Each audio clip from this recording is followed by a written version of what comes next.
Good morning and welcome to another one of Dale's Daily Devotionals. Today we're going to be taking our text from the book of James, chapter 1, verses 2 and 3. It says, "My brethren, count it all joy when you fall into diverse temptations, knowing this, that the trying of your faith worketh patience." Wow. Count it all joy when you fall into diverse temptations. When many things come upon you and you're tempted to be angry, when you're tempted to sin in any form, we should count it all joy? That seems counterproductive. Thank God for verse 3, because it said, "Knowing this, that the trying of your faith bringeth forth patience." Now, a lot of people grab that, knowing this, trying that your faith bringeth forth patience. They say, don't pray for patience. Please don't pray for patience, because then God will have to try your faith. God doesn't try your faith. This world, this life that we live in, every day our faith gets tried. Everything it gets tried.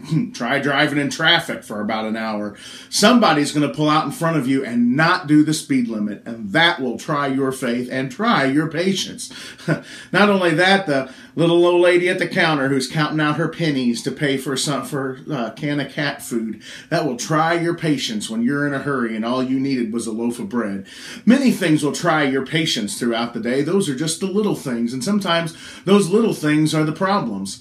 But it's not just that. He said diverse temptations. There are multiple things that tempt us in this life. Big things that tempt us, little things that tempt us. And when we overcome them through the power of God and through His Word and through His strength, then we can count it joy because we have found patience to endure in this life. You know, last week we talked about repentance, and this week we're going to be talking about temptation, because temptation is so real, especially for new converts.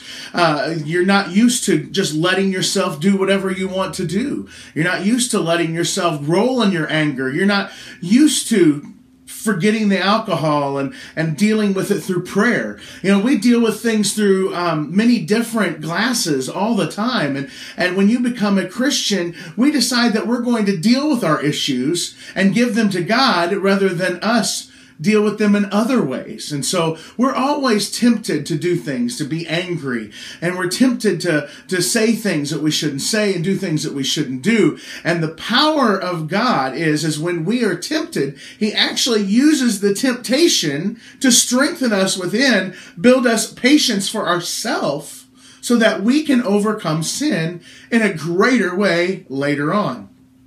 Somebody who doesn't know God doesn't understand the depth and the value that there is in letting yourself grow through your temptation, not caving into things, because one day you eventually grow and you become better and you outgrow your sin and you start becoming more like God and having more Christian attributes and Christian qualities like you want.